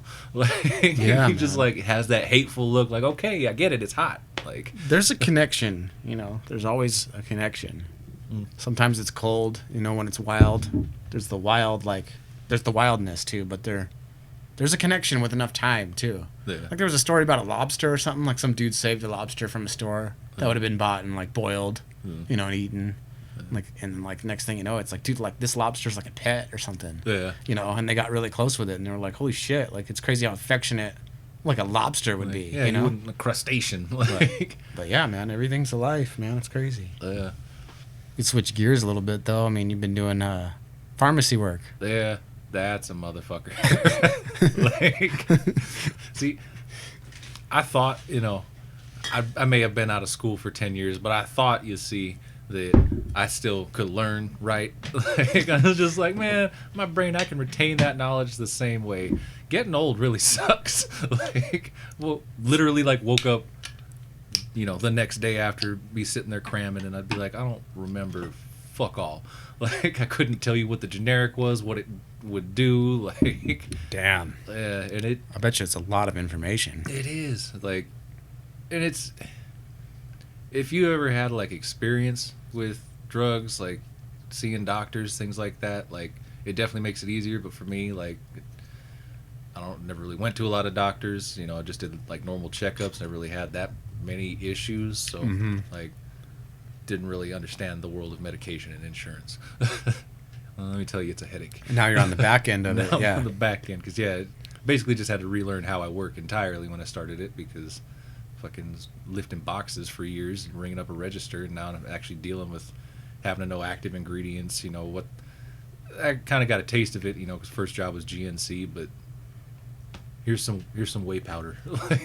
Have a multivitamin. That was the extent of that. Right. You kind of know a little bit about it, but not an expert or something. Yeah, You didn't have no. to have any crazy formal training to work at GNC, right? No. Like, there was fucking book like that of all your vitamins and everything like that they're supposed to go through. But when I started, the boss quit the same week, so I was running the store, like, with 2 other people. Yeah, and you're like, dude, I'm in retail, not in like Yeah. not into supplements or Yeah. whatever. I'm just on the retail end. You of want it. to lose some weight? Here's some hydroxypet. But I learned more at the pet store than I think I did at GNC. And obviously the science, about medication and stuff, like, or just like more so active ingredients. What like glucosamine does to your hip and joints. Right. What apparently cats. With a lot of cat food, taurine is a thing that's pretty common in there for their eyesight. But you give the same thing to a dog, it can fuck up his eyesight. Because they don't need that in their diet per se. okay, Like, just weird little shits like that. yeah, But going into it, obviously you got to be one hip as a bitch. So, you got protected information. So that's something else. Like, not that I ever really did talk about anyone else's instances when I was at work, but you can't really talk about that with anyone. And then you're dealing with like being liable for all that shit, like we were talking about earlier with, like, birth controls, like being liable for a baby being born if the shit was expired and you filled it. Like, you gotta mind your P's and Q's. yeah. That's intense. Yeah, and it's just there's some responsibility that's assumed just from taking the job, and there's a lot of people that don't take it seriously and fuck up, like, Yeah. and can fuck someone else up. So at a certain point, like, you gotta be in it for the people, but you can also be in it for the money. Like, for me, my main motivator has always been my money. Sure. Like, I can smile, do whatever you want, give me an extra $1. Yeah, I mean, that's why we're all there to begin with. Yeah. I mean, come on, like, if you weren't getting paid, would you go over there? No. Hell. For that headache? Hell no. That's what Ryan and I were talking about, because he's doing, like, surgical tech stuff. Yeah. And he's basically, like, hands-on doing surgery, like an Surgeries. OR and shit, Yeah. and Scary. and we were talking about people being, like, kind of like orders that need to be fulfilled. Yeah. Kind of like restaurant style or And whatever. it's You're like, like here, you got to take care of these things, and that's kind of you're like fulfilling orders, obviously. Like that's a huge part of what you do. Yeah. And that's one thing that I do know after being here is I need to get out of retail, like retail pharmacy, like, because there's different areas. You got your compounding, like sterile compounded pharmacies, and basically, like, there, what you do is you're dealing with the suits and PPE where you're covered, clean rooms and everything like that. Maybe not always to that extent, but you've got to be very particular. Everything's got to be clean. Cannot be anything introduced, like foreign bacteria. And with that, like, you're just focusing on what you're doing. So you're not dealing with necessarily the patient in front of you. Someone else is doing that. So, you a little bit more leeway and, what's the word? I guess calm atmosphere. Right. Doing that, but at the same time, like, you're more liable doing that than you would just be, like, filling the prescription for some controlled substances, because if you dealing with exact measurements, you fuck up and drop in an extra little bit too much fentanyl, you can have someone have an overdose. Like, you know, but dealing with that, you know, that's a different side than you're dealing with, like, hospital pharmacy, and which is basically the same thing. You're reconstituting things, getting everything filled for people, but you're not necessarily dealing with the people to the extent that you are with retail, because with retail, it's got a fucking drive-through, like, hello, we're going to be out of here in 30 seconds. Like, what do you need? Do you have any questions? Bye. Yeah. Like, there's a certain level of detachment that you have to have in order to keep it running, but at the same time, you got to still pay attention, and you have to ask the questions about the people, because, you know, a lot of times, like, people don't even know how to pronounce the fucking thing that they're taking. They don't know what's in it. They don't know what it's supposed to fix. The doctor just get this filled. You know? So, you know, that a lot of people there, pharmacist is there to take care of that, you know, consult people. But there's a certain part of it where I'm just like, where does my job end and, like, the customer service aspect begin? Because, like, I don't have the luxury, like when I was working the liquor department, I don't got that bottle of Jack up here. Let me go dig through my shit in the back and see if I can help you out. Like, here it's just like, I ain't got it in stock, and unfortunately you're going to be in pain for 3 days, and, you know, until my truck comes in. Like, you know, and explaining that to people, like, ugh. that's a motherfucker in and of itself. Like, man, you don't want to be the bearer of bad news, and sometimes, like, you're the worst thing that these people deal with all day. And do you want another one of these, or are you good? I'm still finishing now. Oh, I appreciate it. Yeah. But yeah, no, it's a definite change of pace. Like, I bet, dude. So, do you have to, like, what do you mean by, what did you say, reconstituting or what was that? Basically, reconstituting, like, you've got a powder antibiotic, and, you know, to mix it before you hand it to the patient, because obviously you don't just hand out powder for them to mix at home, because then not going to measure it out right, then it's not going to have the same potency, it fucks up, so you got to do that in the pharmacy. So, you know, you 63 milliliters to this 100 milligram, you know, bottle, and which is simple enough. Like, I mean, there's tools and instruments where you can just measure all that shit out and just shake it up, make sure everything's thorough, like it's consistent. So you're literally putting like recipes together, because like I'm kind of ignorant to it, where I thought it was just like, okay, here's this pill order, everything comes in prepackaged. Yeah, like, and you're like, or you might be filling it or something or whatever, but you're kind of there's more to it. Yeah, there's a little bit more to it. Like, okay, I mean, it's still not. It's basically foolproof. Like, as long as you know how to measure your stuff out right. Okay. But basic math and basic counting skills and and that's the one thing. Like, the math was the thing that was killing me. Like, calculating like units of insulin, like what you're supposed to be taking, like knowing the formulas for everything. Like, there's one I can't remember now, but like when you're calculating the dose to give to a 5-year-old, basically you take like the weight, you I think multiply that by the age, and then you add 60. I think it's 60. So if you basically double it, so if the kid's 60 pounds, you do that, then you add 60, and then you divide it by how many times he's supposed to be getting it, and then that also gets cut down by, I believe, how many like milligrams. Like, you know, so some of that shit I don't really deal with any of that, luckily, because I'm not a pharmacist and I don't do like heavy you know, like the first one that I said, sterile compound and shit like that. So that's not something that I really see on a regular, but you know, still like dealing with like insulin, you know, how many units, explaining to people, you know, how that's calculated in the pharmacy, because it's not just by like weight, it's not just by like the amount of pens you're getting or vials, like it's, you know, it's like milliliters. We go by volume. So, you know, I'm supposed to get 30 of these. Well, the thing is, each one is 3, so you have 10, which, you know, each one being 3, you do the math, so on and so forth. But, you know, calculating a lot of that stuff is what fucked me. Like, the math is definitely the hardest part. Yeah, you had to do some like training and stuff, right? Like some school and stuff. Yeah, because basically get certified or whatever. Yeah, because you can still go to school, but like the way that job started it is I transferred back there while already working there, and they basically told me that I can, well, pharmacist, after he, you know, thinks that you're gonna work out, like he can sign a piece of paper, you mail it off to the state, you get a temporary license for a year. They don't redo that after that year. You have to get the test done in that year. So then you have a year where you can do like bottom level stuff, you know, wherever you're working, so you can still learn while you're there. Yep. But you have to take that test, and if afterwards you don't take that test, you're out because you're not certified. So basically all you can do is hand prescriptions to people, like sell them. You can't reconstitute, you couldn't fill, you couldn't put your hands in basically anything other than what do you need, ring it up, gone. Okay. So, but going to school, I just ordered a book from online, and it's like they have books for like when you're training for this stuff, like prep questions, things like that. So basically just going through learning generics versus brand names, what they're supposed to do, active ingredients, you know, long acting versus short acting and all that bullshit. Like, yeah. So it's a lot, like, it's a lot to learn, but even the people that I know that have been doing it for a while, like, I mean, there's always more to learn no matter what you're doing in life, and you're probably never going to know it all, but like, it's just an accumulation of knowledge and time.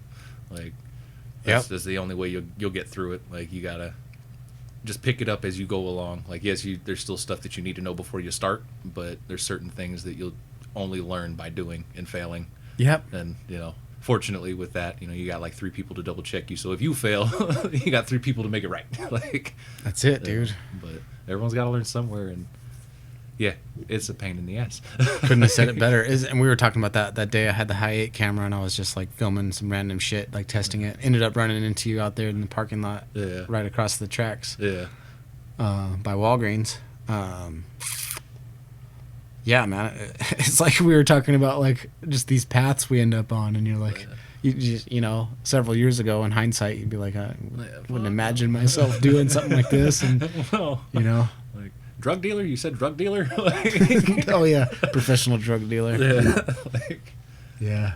But yeah, no, it's just like you never picture it. Like my mom, like when I was a kid, always just figured, you know, she'd be doing something with jewelry for the rest of her life, because ever since I was a kid, like, it's something that she's always been fascinated by. She loves every part of it, like how the jewels are cut, like where they're found, where they're mined, processes behind everything, just the intricacies that, you know, they're also artists, people that make actual jewelry pieces that aren't like just manufactured by a factory, like how they fucking loop some of these diamonds and jewels up, like just intricate shit. But you know, now she's going to fucking college, and I think almost has her doctorate in criminology, sociology, and psychology, because she wants to go fucking profile serial killers.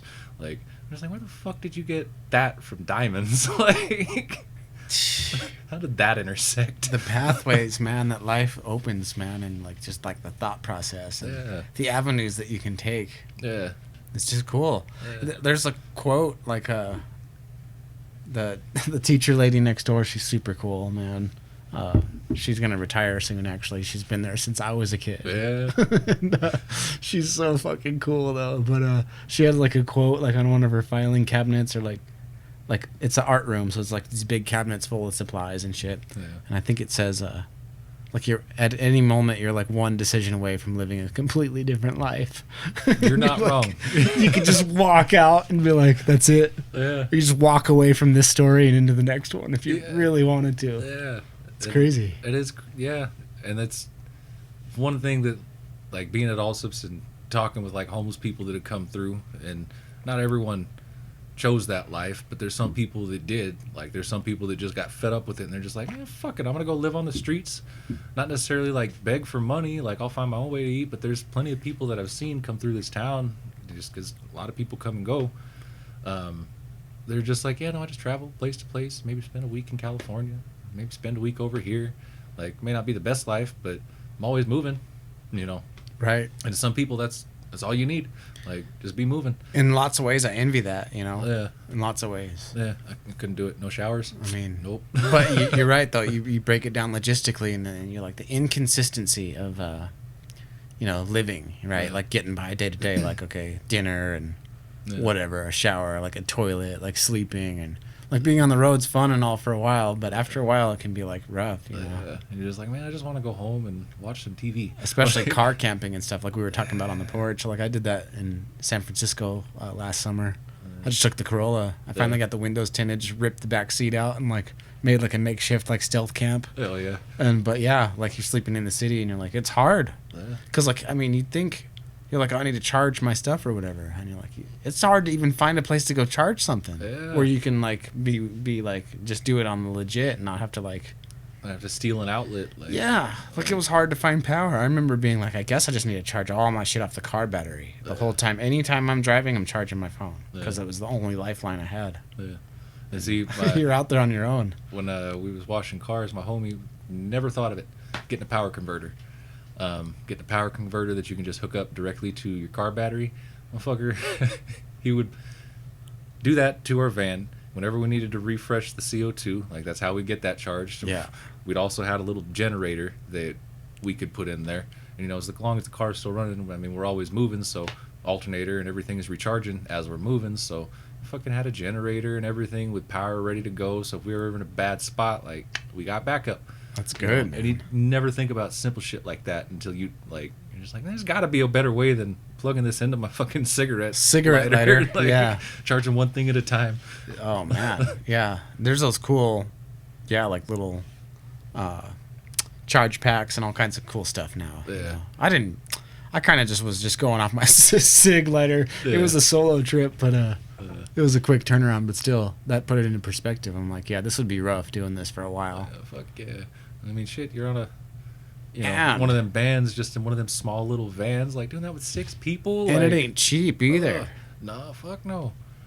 Like, you'd think like, oh yeah, like I'll save some money and but you're like, I don't know what's more expensive, staying in town paying rent or having a mortgage or doing hashtag van life. Because hashtag van life could be fucking pricey with fuel and like trying to find food and just go in to use the bathroom and they tell you got to buy some shit before you can. Yeah. Like, it's just like, yeah, no, it piles up real quick.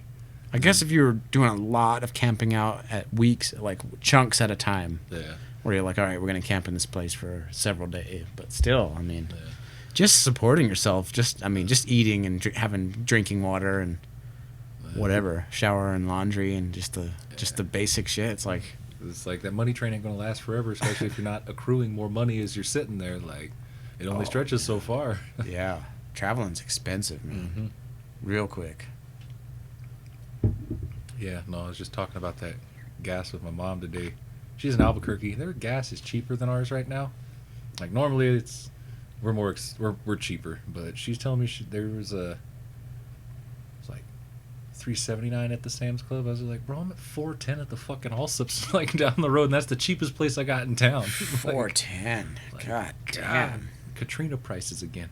I mean, never really got that bad out here, but I still remember like when all that happened, like there were some places like $6-7 for a gallon of gas. Like, yeah, you can't live like that. I saw that in parts of California when I went over the last summer, but it was only in those parts where there's no other gas station around for miles and miles and miles. And they know they can charge $7 a gallon. They're like, yeah, you think you can make it? Like, go for it. Don't chance. You might as well spend the $7. You know, just get that shit. But yeah, it's rough, man. It's expensive lately. Yeah, and it's just everything's going up. Like, but I mean, shit. We've been working off credit and debt for the past 80, 90 years now. Like, it's got to catch up eventually. Yeah, dude. I mean, you shut the whole damn country down for a year and a half, and you expect everything to be the same. And then give people money on top of it. Like, give a bunch of people money on top of that, and now they're gonna send like $40 billion to Ukraine or something, and they're just like, bro, these numbers don't even make sense. You're literally just inventing your own money to spend. Like, yeah. I was thinking about it like $1 million, okay, like $1 million. Okay, let's say you have like a lower class regular salary, like $33,000 a year. Yeah. So you're making $33 a year in Alamo, kind of just getting by. Maybe you have a small house or something. Yeah. 33. You would have to work for 33 years at $33,000 a year to have $1 million. Fair. Yeah. Actually, slightly over 33 years. And that's just 1 million. So that's basically a lifetime. So, like, if you're a multi-millionaire, I imagine it like Mario or something where you have extra lives in the corner. You're like, $1 million is like a whole extra lifetime's worth of money. Time is money. I'm on EST. Like a regular person, like someone like us or something. Just, lower class people. Yeah. on. It's fucking crazy, I guess. Yeah. And you're talking about billions, okay? And then you're talking about you pocket and save every bit of it and not spend. Exactly. You pocketed every cent. Gross all the way. Yeah, or maybe it's not 40 billion. I think 40 billion's in my mind because of Elon Musk buying Twitter. Dude, that's the funniest shit to me. Like, that's another one that's irony. I was just like, man, y'all have been talking shit about this man this whole time, and he's just, I finally got enough money raised. I'm gonna buy you. Like, yeah, I'm gonna make you an offer you can't refuse. Yeah. Because if you don't refuse, you're gonna end up losing money, and your shit's gonna crash. You know. Mm-hmm. Yeah, nope. You might as well get out now. I'm making you a fucking offer you can't refuse, like Godfather style. Yeah. You know? Oh, my fiance has never seen The Godfather or Scarface, none of that shit. I need to fucking revisit that. Dude. I need to revisit that. So good. She finally come up to me yesterday. She's like, hey, you're always talking about it. Want to watch The Godfather on Sunday? Do I? Motherfucker, we can watch 1 and 2. The 3 don't exist. Oh, dude. Yeah, I need to hit that up, man. Good movies. Classics, bro. That's one of those ones too, like I love movies. In the past like year or so I've been getting a lot more into movies. Like I love a good bad movie too. Like I love shitty movies. If you've never seen any Neil Breen films, you really need to change that and do it with a lot of people. But, okay. Yeah, no. Yeah. The greatest, dumbest shit. It's one of those ones Neil Breen does it all. So he's director, writer, producer, Are there filmographer. any like titles that you could think of off the top of your head? The one that I saw most recently. Oh goddamn! I'm gonna have to Google it. Yeah, no, it's worth it. Neil Breen. Neil right? Breen, yeah. So you were saying he's the director and he's he does the passion projects, like, and he's also he's in Las Vegas, and I think he sells real estate, so he's like a real estate agent. Right on. So just passion projects, but it's one of those ones where if you love bad movies, you know that when you get those people that do it all, it's also a vanity project, and they're just trying to like satisfy their ego and groom themselves. Yeah. And it comes off, it's sincere, but at the same time, you're just like, you're the most like egotistical motherfucker. Are they like full length, like say hour and a half, 2 hour movies? Yeah. Nice. I love filmmaking, man. It's cool as shit. Like I think it's really cool. I want to try to make like some short films or a documentary or Fateful Findings. Something, man. I'm just interested in it. Fateful Findings. Fateful Findings. Neil Breen. It's a 2013 thriller drama, an hour and 40 minutes. It goes so many places. And the best thing, no more books. What is it? Familiar Findings? How do we forget that already? I even said it out loud. Being 11 o'clock, Fateful Findings. Fateful Findings. Fateful Findings. Fateful Findings. Okay. But yeah, no, it's just like I love a good bad movie, but it's one of those ones like normally you're there to watch a trash fire, and it's one of those ones where you're just like, this is just going down, and I'm fucking there for every second of it. But then you have, going back, movies like The Godfather, where completely opposite end of that spectrum, and like it's like transcending. Yeah, 3 hours, and you're just like, it just went by like that. Like, the fuck? Like, I didn't think about nothing else while I was watching this. Like, I was glued to that. And I'm just like, you gotta watch it. I was just like, I don't care. Like, I know you hate movies and you're an anime person. I was just like, but if you're gonna watch one movie in this fucking house, it's gotta be The Godfather. Damn, I mean, that's a good one to throw out. Yeah, like, classic. Like, but yeah, you're not hitting her like, yo, we're gonna watch Talladega Nights or something. I mean, yeah, it might be funny, but it's not the greatest movie of all time. It's not the greatest movie of all time. Hold up, but you're like, sir. It's like we were talking about Tool earlier. You're like, this movie, The Godfather, is like, it's different than the rest. Yeah, clearly, it is something truly a higher. Yeah. I mean, that's a staple. Like what do you call it? I mean, that's setting the bar high. Yeah, yeah. On a film and narrative and.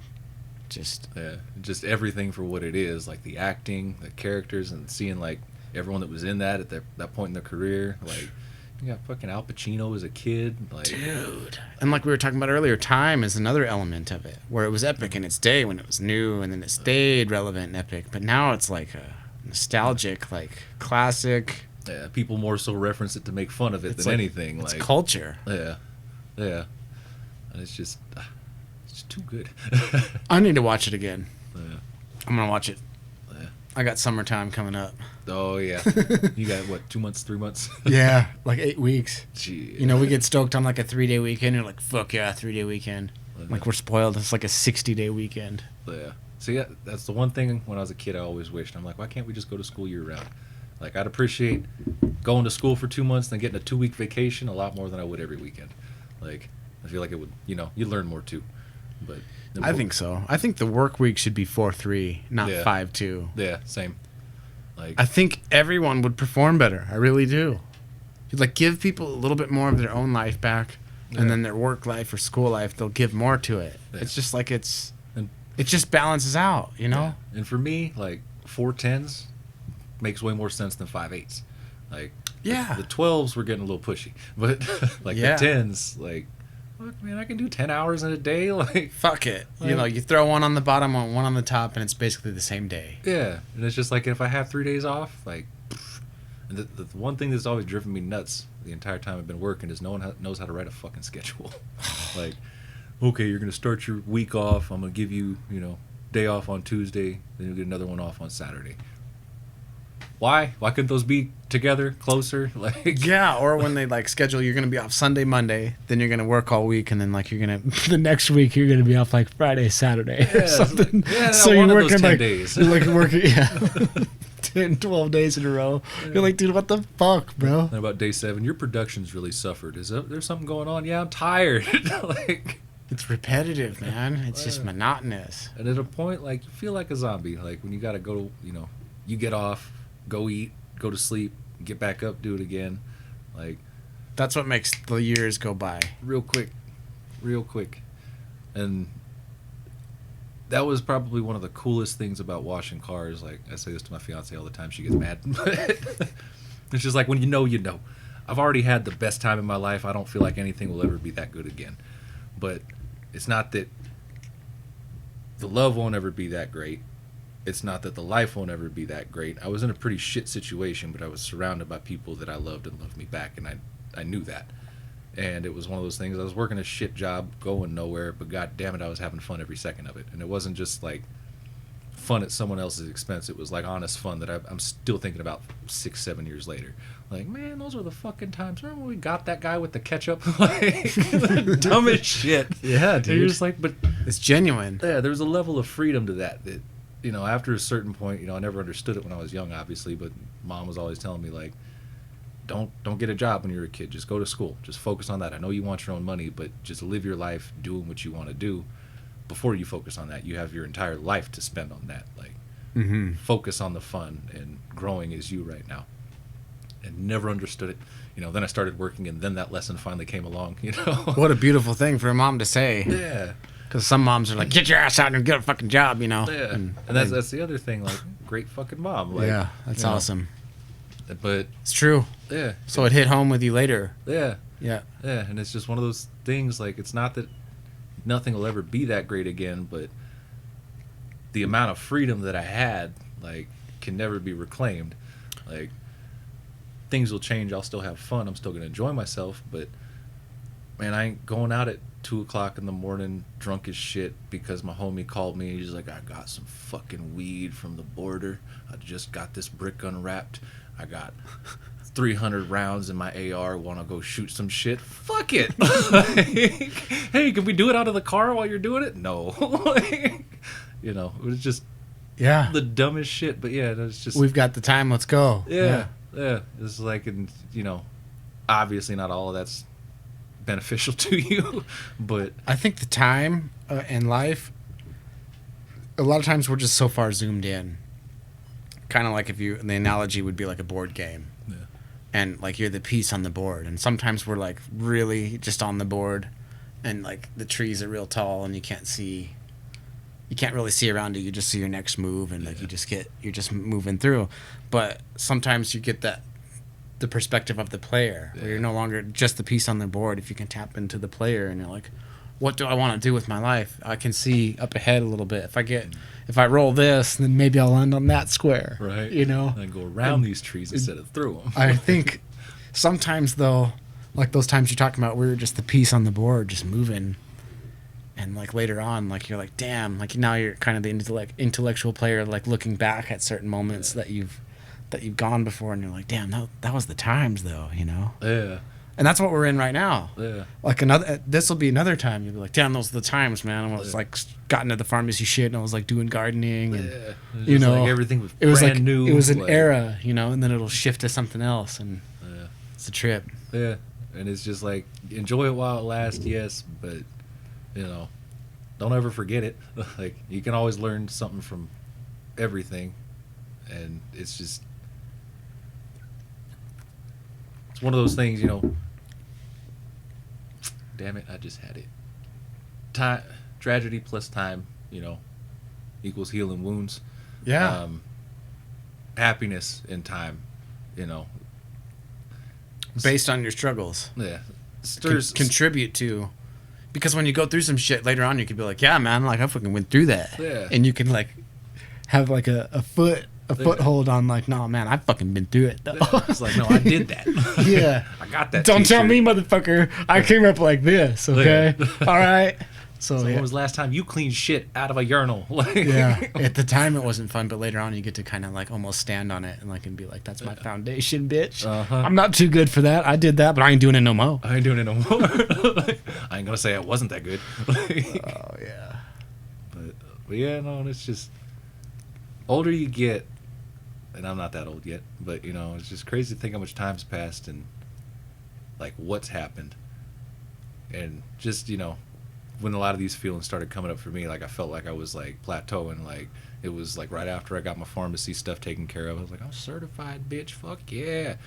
And like I was just like smooth sailing for the next month. I ain't focused on doing a goddamn thing. I'm good for 2 years. And then start thinking about everything, and I'm just like, well, I can't just plateau. Like even in the worst of times, like I was going up or down, like got to continue going that way, because just going the straight line, like fucking boredom kills people. Like, yeah.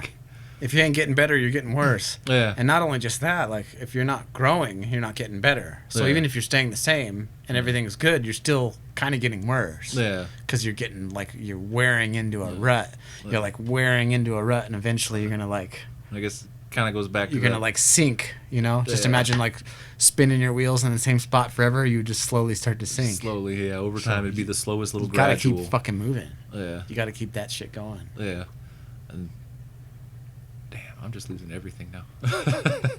No, it's perfect, man. Anything new coming up? Anything on the horizon? Sleep. Yeah. Nah, nothing really, man. Just living life. Trying to get my goddamn peppers to grow.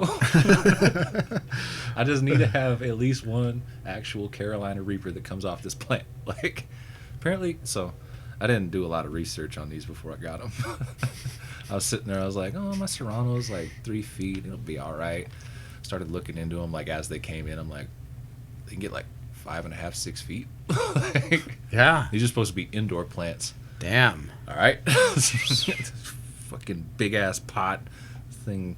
I mean, it's a little start, so it's only like that. But I got this fucking pot that like goes this deep. And yeah. Took a whole bag of fucking potting soil, you know. But it's trying to care for it. But it's just one of those ones that trial and error. Essentially, it's small scale farming, and really, you're just recreating like nature. Yeah. Which is not an easy task. No. I mean, talk about having like a fish tank or something. Like Amy was doing a saltwater tank at the zoo. Yeah, no. And she's basically in charge of it. And I mean, she built the whole thing from scratch. Yeah. But it's like recreating the ocean. Yeah, and keeping it as a How many years has the viable- ocean been churning? Like, what kind of stuff is in that water that's vital to like oceanic life? And you're gonna recreate it in a box And what new in your things have living been room introduced in the and middle of the then- desert. Yeah, and then like accumulated or not accumulated. They've been introduced, and then they just they found a way to work together. Like Yeah. they weren't necessarily a toxin, or at one point it could have been, but the ocean, like nature, found a way for it to continue living with this new element. Coexist Yeah, and symbiotic relationships and all that Yeah. cool stuff. Yeah, because that's the one that scares me. I just found out yesterday, and it fucking upset me because I was looking at my plant and my serranos, and I'm starting to get my first little baby peppers. So I got 2 of them right now, and they're like about an inch long. And I'm like, fuck yeah, I got some peppers. Like, that's all I wanted. I was just like, I just didn't want to kill the plant for 1, and 2, if I could, get some peppers out of it. and started looking, holding up against the sun, and like all the bottom leaves, I started noticing like all these black spots. And then on some of them, they were like getting really nasty discolored, and I was just like, that don't look right. So I started like looking around. Basically, I found out that I have like fungal colonies growing underneath my leaves because could be inconsistent watering, but it also could be when I'm watering. There's always some type of bacteria in potting soil and dirt, whatever, but if that can get introduced to the plant and stick, it can create fungal colonies. So, I've had water that's been bouncing up and splashing all the undersides of my leaves, and I was just like, that's why my plant's growth got stunted like a week ago, because it's focusing on this issue, trying not to have that spread. Cut that off. That motherfucker grew about 2 inches today. Like, goddamn. Yeah. What peppers grew from like that to like that within 2 days. Like, it's putting all its effort into something else. Yeah. And you figure out what that problem was and fix it, and now it can put its effort into being a pepper again. Yeah. Never would have thought of it. Like, just one of those things just happen upon, and it's like a lot of fruiting trees. Like they spend the first several years becoming a tree. Yeah. And then they fruit later. Yeah. It's not. But people want fruit instantly. Like right away. Yeah. That's a good analogy for life too. Yeah. Like if you want results from anything, if you want fruit, you gotta like become a fucking tree first, And like that one quote that I told you when we was talking in that parking lot, sacrifice, even in the dictionary, sacrifice comes before success. Like, something's always got to be lost to gain. Oh, yeah. Man, this has been a great conversation, man. It has. It's been fun getting to catch up. I feel like it was almost like a skit. Like it was almost like, not a skit, but you know how like comics will go from one thing to another, and then trail back to the other. The really good ones. Yeah. And then at the end, like tie it all together full circle. Yep. Bam! Yep. It's like put a nice little bow on it. This one had a lot of cool stuff that we came back to. It's just like kind of cool that we ended up in fucking gardening again. Yeah, fucking gardening again. So when are you growing your weed plant? Oh shit. But yeah, being a farmer, man, I mean, basically, if you're gardening, you're just doing small scale farming. So it's like it's not fucking easy, I know, and I've been looking like into like microgreens too, and I'm just like, how the fuck do you have like 45 cells all with different plants, or even like 10, 10, 5, 10, of the same? I'm just like, how do you keep all that shit separate? Like, I don't know how. I don't know, man. It's a lot, but it's a cool world. Like, it's just like music. Like, there's just infinite amounts of knowledge that you can learn. Dude. And everyone has their own different way of doing it. Like, and there's always a YouTuber. There's always a YouTuber. Dude. Or a corporate channel. Yeah. Thanks, Bonnie. Them gardeners, though. Yeah. Like, even on YouTube, it's like, yeah, you can grow this or that or whatever, Make sure you do this shit. Like, that's the one. Someone's always out there lately. That I've seen with, like, gardening. When you deal with, like, music, you have those two separate groups of people that prefer this versus that, and they're always fighting with each other. Gardeners are just like, no, we have our different opinions, but either one of these is right. Like, they're just like, just do it and you'll get a plant. Like, the coolest people, like, we got more important shit than to argue. Like, just like, this is a weird little community. Worlds within worlds, dude. Yeah, like, gardeners, where you're like, no, I'm a fucking gardener. Right? Like, at what point do you cross the threshold? Like, there's all these arbitrary, like, boundaries and thresholds, and at one point you just cross over and you're like, nah, like, I'm a fucking gardener. I'm a fucking gardener. Get out of here, you journeyman bitch. Like, oh, man. Shit. So good. Well, shit, man, I know you got to get out of here soon. You want to wrap it up, man? Yeah, may as well.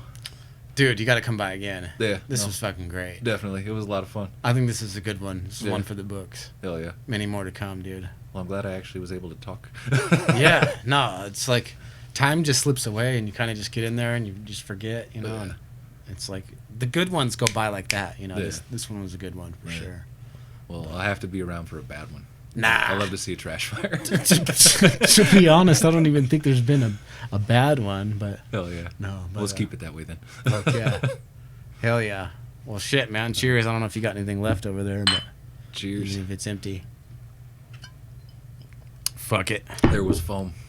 Love you guys. Thanks for being here. Appreciate it. Thanks for coming, man. Not a problem. Anytime. Later. Fuck yeah.